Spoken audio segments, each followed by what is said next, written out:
जम्मू कश्मीर के कुछ ऐसे लोग भी हैं जिसको जब देखो वो पाकिस्तान चाइना, वो जिसने नई भी गोली चलानी होती है, आप देखिए वहां पर शांति होती है और वहां पर मतलब वो भड़क जाते हैं। ये टोल प्लाजा का मैं कहती हूँ कि वो गलत है, मैं उसका विरोध करती हूँ। और इसका मतलब ये नहीं है कि मैं उसको जेसीबी से या गैर कानूनी ढंग से जाके उखाड़ के लाऊंगी, ऐसा मैं तो नहीं कर सकती। मोदी जी को सुना है कि हम पाकिस्तान को उड़ा देंगे, ये कर देंगे। कभी आपने राजनाथ जी के मुंह से ये लाइन सुनी है कि हम उसको खत्म कर देंगे, हम उसका ये कर देंगे, वो कर देंगे? ये कौन से चूहे हैं जो ये अनाज 50% खा जाते हैं? ऐसे फेंकने के लिए मतलब एक कुआं है, बस जाओ और पैसे डालो, और कितने डालो ये पता नहीं, लेकिन लिखने के लिए आप कितने भी लिख सकते हो। आप जब गुलबर्ग में बनाने जाते हैं कोई चीज, तो आपने वर्ल्ड की सबसे बेस्ट कंपनी, अमेरिका की कंपनी है जिसने वो गंडोला बनाया, लेकिन जब आप हमारे जम्मू में कोई गंडोला बनाने जा रहे थे तो आपने दुनिया की सबसे सस्ती कंपनी ढूंढते हैं। तो लिस्ट में ये नाम भी होनी चाहिए। कौन से चूहे हमारे देश में जो मतलब आधा अनाज खा जाते हैं और इनको पता नहीं चलता, इनको खबर नहीं होती? ये लेक बन ही नहीं सकती कभी, ये कभी नहीं बनने वाली। ये मैं जम्मू की जनता को क्लियर कर दूं, गंडोला मैं तो कम से कम नहीं बैठूंगी उसके ऊपर। आप मतलब मुझे नहीं देनी अपनी जान। अपनी किसी जमीन की खूबसूरती को बढ़ाने के लिए इस लेक को उठा के यहाँ से वहां पर शिफ्ट कर दिया। आपको लगता है कि चूहों को बदनाम तो नहीं किया जा रहा? चूहे करते कुछ नहीं है, बदनाम चूहे हो जाते हैं। जो कानून है, कानून का उल्लंघन कोई भी नहीं कर सकता, तो एक मंत्री क्यों करेगा? कौन से चूहे ये खा रहे होंगे, मतलब वो उनका रूप क्या है उन चूहों का, वो आप अच्छी तरह से जानते हैं कौन से चूहे हैं वो। अभी मैं किसी का इंटरव्यू करने के लिए आया हूँ, लेकिन मुझे आधा घंटा इंतज़ार करना पड़ा। हालांकि मैंने टाइम लिया था, फिर भी मुझे आधा घंटा इंतज़ार करना पड़ा। आधा घंटा इंतज़ार इसलिए करना पड़ा, मुझे गुस्सा था, क्योंकि मैंने टाइम लिया जनाब, मुझे आप उस टाइम में मुझे आपसे मिलना था, लेकिन मुझे आधा घंटा इंतज़ार करना पड़ा। लेकिन यहाँ आकर जब मैंने माहौल देखा तो मैं शांत हो गया। पहले डेली वेजर जहाँ अंदर आए थे उन्होंने 10-15 मिनट लिए, उसके बाद SRO 24 वाले थे, उस बार रहबरे खेल वाले थे। लोग आके मिल रहे हैं, इस हस्ती से लोग आकर मिल रहे हैं। हालांकि जिन लोगों से मिलना चाहिए, यहाँ इनको जाना चाहिए, वहाँ नहीं जा रहे, यहाँ पे मिलने के लिए आ रहे हैं। इसलिए मुझे आधा घंटा इंतज़ार करना पड़ा। लेकिन जब मुझे पता चला तो मैं शांत हो गया, क्योंकि यहाँ उम्मीद होती है, वहाँ दुनिया जाती है, उम्मीद लेके जाते हैं। मेरे साथ हैं भारतीय जनता पार्टी की सीनियर लीडर अदिति शर्मा जी। मुझे नहीं समझ आया कि ये लोग यहाँ क्यों आते हैं, इनके पास क्यों आते हैं, कहाँ जाना चाहिए उनको, वहाँ क्यों नहीं जाते हैं, वहाँ प्रोटेस्ट करते हैं जाके, लेकिन यहाँ शांति से इनसे बात करते हैं। मैडम, काफ़ी लोग यहाँ आते हैं, आपने आधा घंटा मुझे इंतज़ार भी करवाया, क्या उम्मीद लेके आते हैं आपसे, आपके पास ही क्यों आते हैं? देखिए, पहली बात तो कोई भी आए तो उसका मैं तो स्वागत ही करती हूँ, और हमारा काम है कि हम सबसे पहले तो शांति से उनकी बात सुने। और मेरा काम सिर्फ इतना नहीं है कि मैं सिर्फ उन्होंने बोला और मैं किसी को फ़ोन करके पूछ लूँ और वो बोल दें कि काम चल रहा है, आपका काम चल रहा है, और मैं उनको बोल दूँ और वो शांति से यहाँ से चले जाएँ। आई जस्ट वॉन्ट कि ये काम होगा कैसे।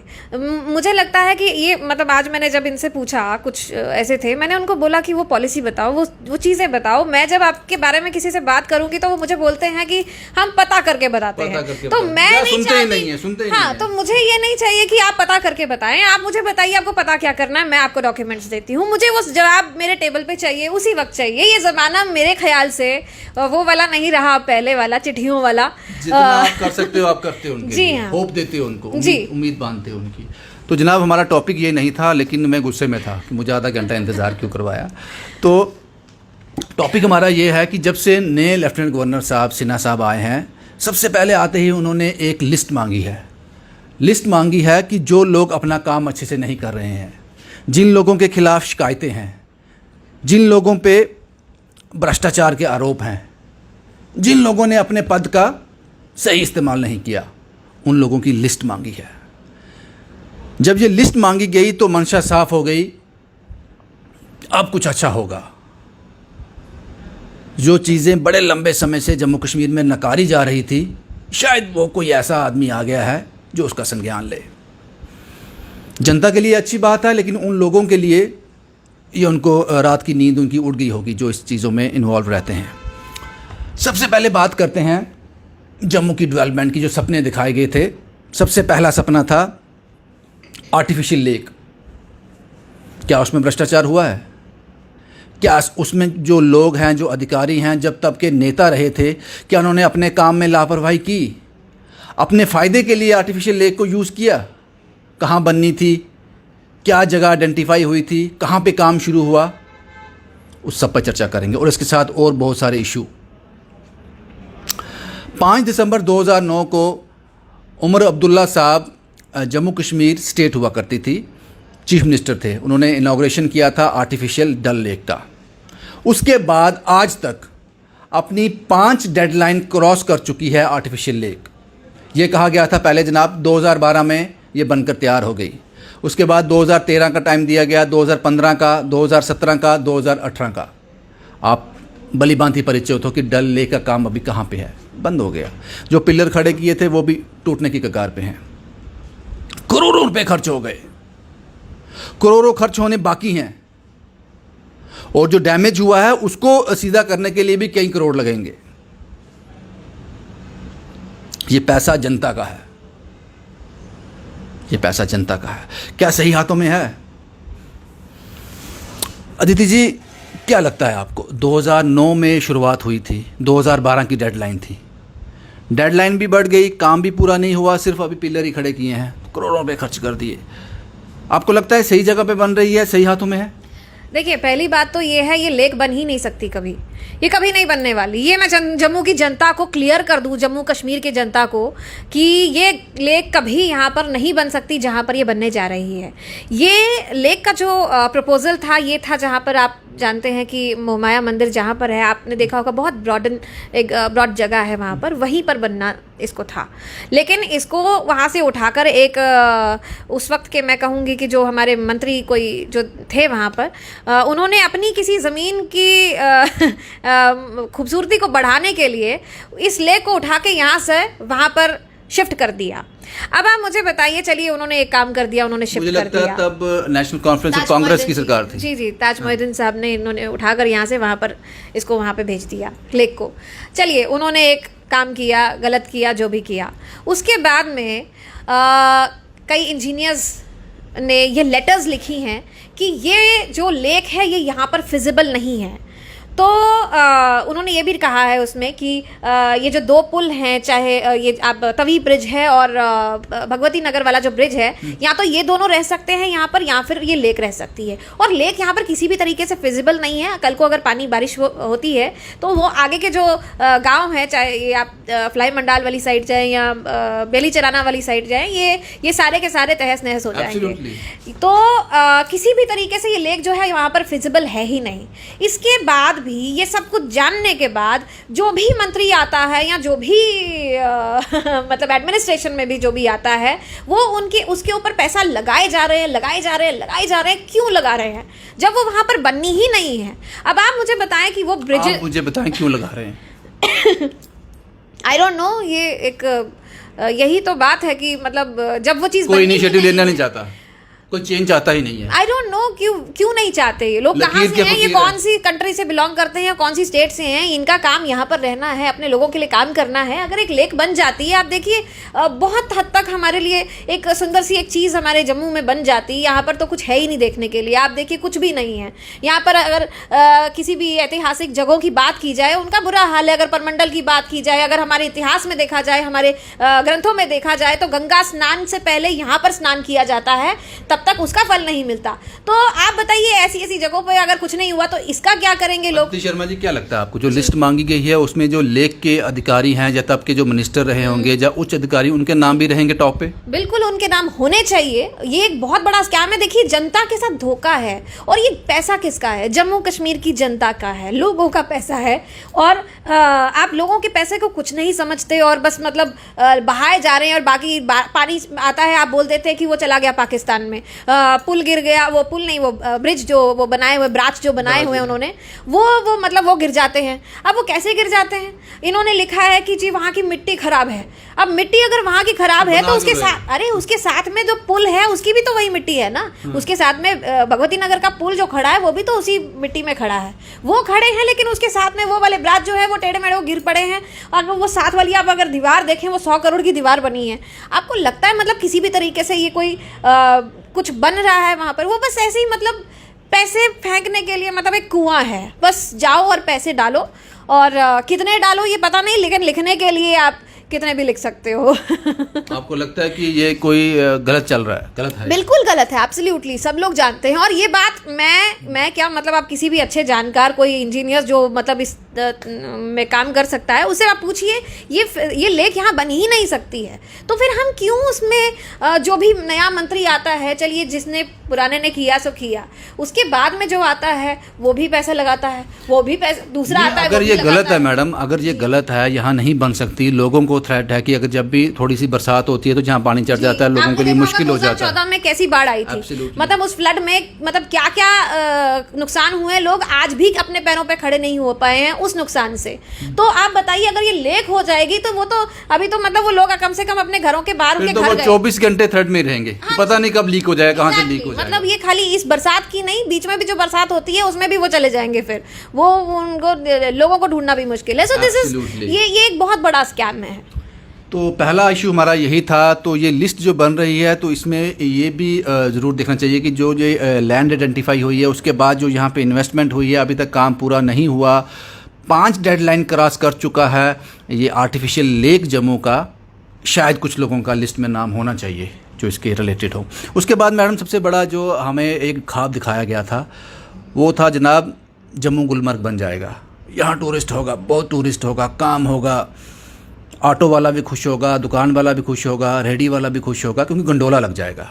अब लोग वहाँ नहीं जाएंगे, कश्मीर नहीं जाएंगे। क्या लगता है आपको? नहीं, मतलब इंटेंशंस तो बहुत अच्छी थी सरकार की भी अच्छी थी, और जिसने भी ये किया, मतलब ये बनाना ये तो एक होना ही चाहिए, इसमें कोई शक नहीं है। लेकिन आप मुझे बताइए, वो गंडोला मैं तो कम से कम नहीं बैठूंगी उसके ऊपर। आप मतलब मुझे नहीं देनी अपनी जान। आप अब ये दोबारा एक बारी, कितनी तीसरी बार मुझे लगता है उसका उद्घाटन हो गया है, तो जाने भी चली गई, कुछ 4 जाने चली गई हैं उसमें ट्रायल में।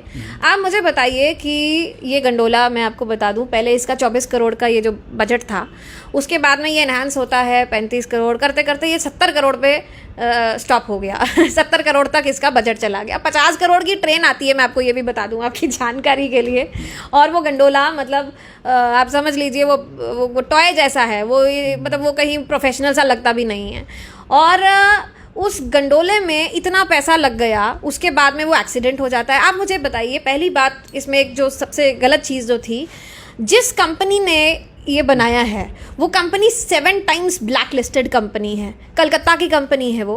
और आप जब गुलबर्ग में बनाने जाते हैं कोई चीज़, तो आपने वर्ल्ड की सबसे बेस्ट कंपनी, अमेरिका की कंपनी है जिसने वो गंडोला बनाया। लेकिन जब आप हमारे जम्मू में कोई गंडोला बनाने जा रहे थे, तो आपने एक टेंडर निकाला जिसमें आप दुनिया की सबसे सस्ती कंपनी ढूंढते हैं, और आपने उसका, अच्छा आपको ये भी बता दूं कि उसका 7 टाइम्स वो ब्लैकलिस्टेड कंपनी थी, उसका ये रिकॉर्ड देखकर उसको कैंसिल कर दिया गया था। एक बार उसको कैंसिल कर दिया गया था, लेकिन उसके बाद अचानक क्या हुआ कि थोड़े दिन के बाद वो दोबारा उसी कंपनी को वो टेंडर दिया गया, उसी कंपनी को वो बनाने के लिए बोला गया। आप ही के लोगों ने दिया? जिसने भी दिया, मेरे कौन है, मतलब ये सारे लोग मेरे हैं। हमारे जम्मू कश्मीर की जो जनता है, जितने भी लोग हैं, वो सारे मेरे हैं। तो इसमें से अगर 1-2 लोग गलत हैं तो वो मेरे, मतलब जनता मेरी है, तो मैं पहले उनकी बात करूंगी तो ये एक इसमें भी मैं कहूँगी कि कुछ घोटाला है, जाहिर सी बात है। अब मैं आपको कह रही हूँ, 50 करोड़ की एक ट्रेन आती है वो गंडोला में, और उसमें आप अंतर देखिए। और आज तक 38 करोड़ उसके ऊपर लग चुका है, और अब जाके वो तीसरी बार जाके उसको मतलब वो किया गया। आप मुझे बताइए, जो रिकॉर्ड ये देखेगा वो गंडोले पे बैठेगा? अभी वो लटक रहे हैं रास्ते में, मतलब अब जाओ तो यहाँ पे बीच में ही खड़े होते हैं वो गंडोले, कौन बैठेगा? तो लिस्ट में ये नाम भी होने चाहिए उसके बाद मैडम सबसे बड़ी बात यह है कि जम्मू कश्मीर का किसान की बात की जाए, भारत के किसान की बात की जाए, बड़ी मेहनत करता है, वो अनाज उगाता है, मिट्टी में मिल जाता है, लेकिन at the end of the day उसको कीमत नहीं मिलती है वो।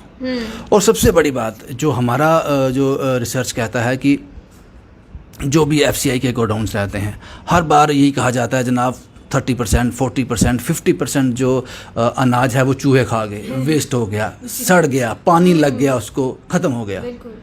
इतना बड़ा नुकसान, क्या क्या किया जा रहा है इसके बारे में? ये कौन से चूहे हैं जो ये अनाज 50% खा जाते हैं? एग्जैक्टली देखिए, मतलब आप देखिए एफसीआई के जितने भी गोडाउन्स हैं उनको मंथली कितने कितने लाख रुपए, मतलब 50-50 लाख भी एक गोडाउन को मतलब किराया मिलता है। तो उसके बाद में आप देखिए ये एक रिकॉर्ड है, मतलब आप रिकॉर्ड में चेक कर लीजिए आज तक जितने भी एफसीआई के गोडाउन्स हैं वहाँ पर 50% जो है वो अनाज खराब हो जाता है। और वाकई में आपने सही कहा कि वो चूहे खा जाते हैं। उनकी यही बात होती है कि चूहे, ऐसे कौन से चूहे हैं हमारे देश में जो मतलब आधा अनाज खा जाते हैं और इनको पता नहीं चलता, इनको खबर नहीं होती। वो गोडाउन बनाने का फ़ायदा क्या है? गोडाउन का मतलब क्या होता है? क्या मतलब है? क्यों मतलब वहाँ पर सिक्योर्ड जगह में क्यों रखा गया? जब आपके 50% अनाज चूहा ही खा गया तो उसकी क्या जरूरत थी वहाँ पर? आपको लगता है कि चूहों को बदनाम तो नहीं किया जा रहा? चूहे करते कुछ नहीं है, बदनाम चूहे हो जाते हैं। बिल्कुल जी, चूहे खामखा बदनाम है। आप जानते हैं कौन से चूहे ये खा रहे होंगे, मतलब वो उनका रूप क्या है उन चूहों का, वो आप अच्छी तरह से जानते हैं कौन से चूहे हैं वो। लेकिन हल क्या है इसका, क्या करना चाहिए आपको? देखिए, मैं कई किसानों ने इस बारे में एक मांग भी की थी कि हमारे लिए आप बहुत सारी स्कीम्स निकालते हैं तो उन स्कीम्स को आप छोड़िए, रहने दीजिए। इससे बेटर है कि आप हमें हमारे अनाज का सही एक्चुअल जो अमाउंट है वही हमें दे दीजिए। एक तो बात उनकी ये कहते हैं। दूसरी बात वो लोग कहते हैं कि मतलब आप एफसीआई गोडाउन्स में जब हम डालते हैं वहाँ पर तो आधा अनाज सड़ ही जाता है। इससे बेटर है कि आप हमें हमारे कुछ लोग मतलब ऐसे हैं जो खुद प्रोक्योर कर सकते हैं, वो कहते हैं कि आप हमें ही उसका सही कीमत दे दीजिए और हमें ही उसका किराया दे दीजिए ताकि किसानों को डायरेक्टली सब कुछ मिले। किसानों के लिए आज तक जो भी स्कीम्स आती हैं वो बीच में ही रह जाती हैं। उनके बारे में ना कोई आवाज़ उठाता है, ना उनके बारे में वो बोल पाते हैं, क्योंकि किसानों को मतलब आप देखिए कहीं एक किसान अगर एक बड़े कहीं कमिश्नर सेक्रेटरी के पास जाएगा सेक्रेटरीट में मिलने के लिए, आपको लगता है वो मिलने देगा उससे? उसकी शक्ल देखकर एक किसान नहीं मिल सकता। और जबकि हमारे देश में सबसे बड़ा दर्जा एक किसान का होना चाहिए, हम उन्हीं की वजह से, बिल्कुल। लेकिन फिर भी एक किसान की जो दशा है आज, वो मतलब मैं आपको बयान नहीं कर सकती जो मैं देखती हूँ। और हम कहते हैं कि इन्हीं की वजह से हमारा सबसे ज़्यादा जो रेवेन्यू जनरेट होता है वो किसान फार्मिंग की वजह से होता है, और उनकी दशा ये है। तो क्या लगता है आपको कि लिस्ट में चूहों को डालें या दूसरे रूप वाले चूहों? देखिए, इन चूहों को ये आप जानते हैं कौन से चूहे खा गए ये। और इसके अलावा मैं आपको एक और चीज़ बताऊंगी कि जैसे हम यहाँ की बात अगर करें तो कई स्कीम्स आती हैं किसानों के लिए, लेकिन वो उन तक नहीं पहुँचती। अब जैसे आपको पता होगा कि यहाँ पर जम्मू में 14-15 यहाँ पर सब्ज़ी मंडी लगाई गई थी और वहाँ पर मतलब शेड्स वगैरह बनाए गए कि किसान जो है वो अपना सामान यहाँ पर आकर बेच सकता है। बनाए थे जी, तो ये यहाँ पर आकर बेच सकता है। वो बस स्कीम बनाई, उसके बाद में कुछ दिन वो चली, उसके बाद आज की डेट में वो सारे के सारे जो दुकानें हैं जो किसानों के लिए आई थी वो सब अमीर अमीर लोगों को 15-20 लाख में अलॉट हो गई हैं वो दुकानें। वो करोड़ों रुपए की उनकी कीमत है आज। किसान वहीं का वहीं रह गया। हाँ, किसान वहीं का वहीं रह गया। आज बेचारा किसान वहाँ पर उसी दशा में है और वहीं पर वो किराया दे रहा है इतना मतलब अपनी सब्जियाँ बेचने के लिए, वहाँ पर अपनी सब्जी लगाने के लिए। तो मतलब क्या स्कीम्स निकालने का फ़ायदा क्या है जब उनको देनी ही नहीं है? तो मैडम इसके साथ एक आखिरी सवाल आपसे। आपको याद होगा कि टोल प्लाज़ों की बारिश हो रही है जम्मू कश्मीर में। आपने कहा भी था कि यूटी में टोल प्लाज़ा दिखे नहीं हैं, सुने नहीं हैं, लेकिन यहाँ पे हैं। यहाँ के दस्तूर अलग होते हैं, कानून अलग होते हैं जम्मू कश्मीर यूटी के। क्या लगता है कि एक और टोल प्लाज़ा लखनपुर में ये कहा गया था कि सरोवर वाला भी उखाड़ देंगे, फेंक दिया जाएगा, जेसीबी चला देंगे, ये वो, क्या लगता है आपको? देखिए, जेसीबी लगा के उखाड़ने वाला मैं तो नहीं कर सकती ऐसा, मतलब मेरे इख्तियार में तो ये है नहीं कि मैं जेसीबी लगाकर टोल प्लाजा के हक में हो। बिल्कुल नहीं, टोल प्लाजा के मैं हक में कैसे हो सकती हूँ? मैं तो आपको आज तक खुद ही बोल रही हूँ। देखिए, आप गाइडलाइंस एनएचएआई की, अब हम बोलते हैं कि एनएचएआई ने किया है ये, तो उनकी ही गाइडलाइंस को अगर हम देखें तो वो कहते हैं कि मतलब उन जो किलोमीटर जो डिस्टेंस वो देते हैं वो डिस्टेंस ये तो खुद ही कॉन्ट्राडिक्ट कर रहे हैं अपनी ही गाइडलाइंस को। वो आप अगर सरोवर की और इसकी बात करें बनटोल की तो वो 35 किलोमीटर्स मुझे लगता है कि इतना लगता है। तो कहाँ है वो कानून? हम कौन सा कानून फॉलो कर रहे हैं? कौन से देश का कानून हम जम्मू कश्मीर में फॉलो कर रहे हैं?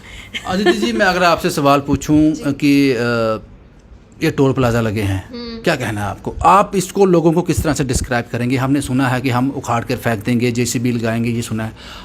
आपकी भाषा में कैसे इसको आप लोगों को एड्रेस करेंगे? नहीं, देखिए, टोल प्लाजा का मैं कहती हूँ कि वो गलत है, मैं उसका विरोध करती हूँ। और इसका मतलब ये नहीं है कि मैं उसको जेसीबी से या गैर कानूनी ढंग से जाके उखाड़ के लाऊंगी, ऐसा मैं तो नहीं कर सकती। कानून है, हमारे देश में कानून व्यवस्था है और एक सही तरीका है, उस तरीके से हमें चलना चाहिए।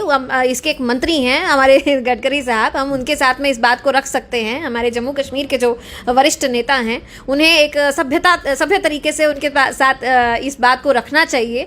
और जो कानून है, कानून का उल्लंघन कोई भी नहीं कर सकता, तो एक मंत्री क्यों करेगा। बस हमें कुछ बातों को बाहर लाना है और अपने जम्मू कश्मीर के अपने लोगों के लिए और अपनी जगह के लिए कानूनन जो है उसको बात को सही तरीके से रखना पड़ेगा। मतलब ये कोई गैर कानूनी बात करना, मतलब मुझे नहीं लगता, ऐसा बोलना भी चाहिए लोगों को। हम क्यों गैर कानूनी बात करने के लिए उत्तेजित करें। हम उसको हटा सकते हैं एक लीगल वे में, हम उसको उखाड़ नहीं सकते। नहीं, उखाड़ कैसे सकते हैं सर, उखाड़ेंगे कैसे हम? गलत मैसेज चला जाएगा। नहीं, उखाड़ने वाला तरीका तो हम कर नहीं सकते, ऐसा कुछ नहीं हो सकता। That can not be done. आप लोग ही बोलते हो उखाड़ देंगे। नहीं, मैं तो नहीं बोलती, और कोई बोलेगा तो आप उखाड़ सकते हैं, आई डोंट माइंड, लेकिन मैं नहीं उखाड़ सकती, मेरे इख्तियार में नहीं है। लेकिन जो कानूनन नेता ने तो उखाड़ा भी था। हाँ, उखाड़ें, ठीक है, वो उखाड़ सकते हैं, जो उखाड़ सकते हैं वो उखाड़ें, शौक से उखाड़ें, उसमें मुझे कोई प्रॉब्लम नहीं है। मुझे कोई, इस बार जनता गई थी अपने, उन्होंने जब सबर का बांध टूट गया कठुआ में, वो भी उन्होंने कोशिश की थी। उन्होंने सोचा कि एक नेता उखाड़ सकता है तो हम क्यों नहीं उखाड़ सकते। जब वो गए तो उनको डंडे, लाठियाँ, पता नहीं क्या क्या, और कितनी देर उनको थाने में भी रहना पड़ा होगा। तो लेकिन उनको लगा था कि अगर एक नेता आकर उखाड़ सकता है, क्योंकि 2013-14 में एक नेता ने उखाड़ा था, तो शायद उनको ये लगा हो। आपको लगता है ये गलत मैसेज आते हैं इस तरह? बिल्कुल, देखिए, हमें किसी भी गैर कानूनी तरीके से काम नहीं करना चाहिए, और खासकर जब हमारी अपनी सरकार है। एग्जाम्पल तो आप लोग ही सेट करते हो पहले। नहीं, मतलब कुछ लोग होते हैं बीच में, वो कुछ भी करें, लेकिन ये है कि हमें एक्चुअली होता क्या है, कभी कभी वॉयलेंट भी हो जाते हैं हम लोग भी। मतलब हमारी सुनवाई नहीं हो रही, कहीं पर कुछ नहीं हो रहा। जम्मू कश्मीर जहाँ कई साल पहले था, आज भी वहीं पर है। लोग भी थोड़े से प्रताड़ित हो जाते हैं, तो इस फ्लो में कभी कभी कुछ इस तरीके की बातें हो जाती हैं। मैंने कहा था आखिरी सवाल, लेकिन आपसे जो सवाल जवाब मिलते हैं ना, लोग सुनते हैं उसको, लोग सुनते हैं, एडमायर करते हैं, आपसे एडमायर होते हैं। मैडम, एक आखिरी सवाल कि सेंटर क्यों नहीं दिखता है यहाँ पे? उनको नहीं लगता कि इतना बोझ, इतना टोल यहाँ पे लग गए, लोग परेशान हैं, इसका फीडबैक नहीं लेता है वो? गलती कहाँ पे हो रही है? मैं आपको एक बात बताती हूँ, सेंटर बिल्कुल सब कुछ देखते हैं, लेकिन अब आप बोलें कि मोदी जी और अमित शाह जी अब यहाँ पर सड़क पर आकर ये सब कुछ करें और ये सब देखें, एक एक छोटी छोटी चीज़ों को देखते हैं, तो फिर मुझे लगता है कि उन्होंने जो स्टेट में जो टीम बनाई हुई है अपनी, या जो सरकारें वो खड़ी करते हैं, उनको नहीं करना चाहिए। एक आदमी काफ़ी है वहाँ पर। जो हमारे यहाँ के लोग, मैं एक और छोटी सी बात कहूँगी कि हमारे जम्मू कश्मीर के कुछ ऐसे लोग भी हैं जिसको जब देखो वो पाकिस्तान चाइना। मुझे लगता है कि हमें जम्मू की बात करनी चाहिए, जम्मू कश्मीर की। अगर पाकिस्तान को गोली से उड़ाना है या मिसाइल से उड़ाना है तो उसके लिए राजनाथ जी हैं, मोदी जी हैं, अमित शाह जी हैं, वो सब लोग वहाँ पर बैठे हैं। मैं पाकिस्तान को डरा नहीं सकती। आपको लगता है पाकिस्तान मुझसे डरेगा या आपसे डरेगा, या मतलब हम में से किसी की, मतलब मैं कुछ भी बोलती रहूँ, पाकिस्तान को मैं उड़ा दूंगी, चाइना को उड़ा दूंगी, कौन डर रहा है मेरे से? मतलब हम नहीं डरा सकते। तो इसलिए हमें जो सही बात है, जो हम कर सकते हैं, उस बारे में बात करनी चाहिए। हम यहाँ पर जम्मू कश्मीर के लोगों के लिए हैं, ना कि पाकिस्तान के लिए हैं। तो हमें इन्हीं की बात करनी चाहिए, और इनकी जो सही बातें हैं हमें जाकर वहाँ पर सही जो डेस्क है वहाँ तक रखनी चाहिए। यही हमारा काम है, इससे ज़्यादा उनको लड़ना वरना उधर हमारा काम नहीं। आप एक छोटी सी बात और बताऊंगी।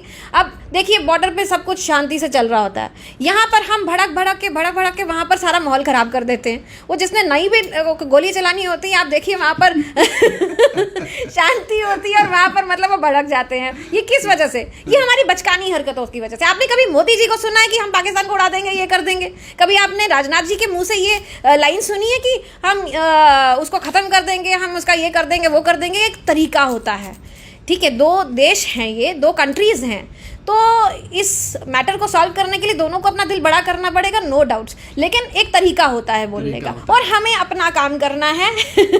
वो हमारा काम नहीं है, बस ये जानना होगा हमें। इसलिए मैं जब यहाँ पे आया तो मुझे आधा घंटा इंतज़ार करना पड़ा, क्योंकि यहाँ पे कोई पाकिस्तान के लोग नहीं बैठे थे।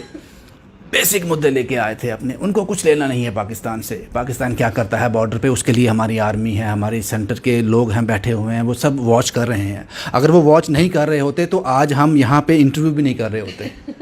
हम सिक्योर हैं तभी इंटरव्यू कर रहे हैं। तो हमें जो लोग यहाँ बैठे थे, रैबरे खेल के, SRO 24 के, daily Vaser, need base, contractual 10+2, वो यहाँ बैठे थे। शायद एक जो ज़मीनी सतह का नेता है उसका यही काम है, लोगों की ग्रीवेंसेस सुनना, उनको हल करना। लिस्ट मैंने आपको बता दी जनाब, लिस्ट में किस किस का नाम आएगा, क्योंकि उम्मीदें बहुत ज़्यादा हैं। जो लेफ्टिनेंट गवर्नर साहब नए आए हैं, मनोज सिन्हा साहब, उनसे उम्मीदें बहुत ज़्यादा है, और आते ही उन्होंने एक लिस्ट मांगी है उन सभी लोगों के लिए जिन्होंने अपना काम ईमानदारी से नहीं किया। तो ये एक बेहतर साइन है। हमें लगता है कि आने वाले दिनों में चीज़ें जो हैं वो खुशनुमा होंगी। जम्मू कश्मीर वाकई शायद जो साइन हमें मिले हैं ये तरक्की की ओर बढ़ेगा। और अदिति शर्मा जी से मैं पास इसलिए आता हूँ, यही इंटरव्यू करने के लिए, ये जो लिस्ट निकली है या कुछ भी मुझे मेरे सवाल रहते हैं, यही इंटरव्यू करने के लिए मैं किसी और नेता के पास जाता, मुझे हिंदुस्तान पाकिस्तान कर देंगे, फाड़ देंगे, तोड़ देंगे, यही सुनने को मिलता। मैं सेटिस्फाई नहीं होता हूँ, आप लोग भी नहीं होते होंगे, क्योंकि आज की जनता बहुत समझदार है। पहले ज़माने में होता था जो कांग्रेसी है वो कांग्रेसी तक ही, मरते दम तक कांग्रेस का ही रहेगा, जो बीजेपी का है बीजेपी का ही रहेगा, जो किसी और पार्टी का है उसके साथ एक मोहर लग जाती थी, क्योंकि माइंडसेट वैसा था। आज का यंगस्टर पढ़ लिख गया है, उसको समझ आती है कि मेरा अच्छा किस में है, मेरा बुरा किस में है, वो समझता है। अगर बीजेपी अच्छा कर रही है वो उसके साथ खड़ा है, अगर 2-3 साल में वो देखता है कि बीजेपी अच्छा नहीं कर रही, वो कांग्रेस में चला जाएगा, कांग्रेस अच्छा नहीं कर रही, वो किसी और पार्टी में चला जाएगा। वो किसी के साथ टैग लेके नहीं चलता है, वो आपकी कार्य प्रणाली को देखकर चलता है। वो पढ़ लिख गया है आज का जो यंगस्टर है। इसलिए आपको भी ये समझना होगा कि आज की डेट में आप किसी को टैग नहीं लगा सकते हो, कुछ देर के लिए ज़रूर इन्फ्लुएंस कर सकते हो। आपको काम करने हैं, डेवलपमेंट के काम करने हैं, तभी लोग आपके साथ जुड़ेंगे। इसलिए मैं अदिति शर्मा जी के पास आया था, क्योंकि इनके इंटरव्यूज़ में इन्फॉर्मेशन होती है, सच होता है, ज़मीनी सतह की जो सच्चाई होती है वो होती है, जिससे लोग कनेक्ट होते हैं। That's why I am here. Jammu से शुभम कुमार के साथ Ravindra Singh, the state sentinel के लिए।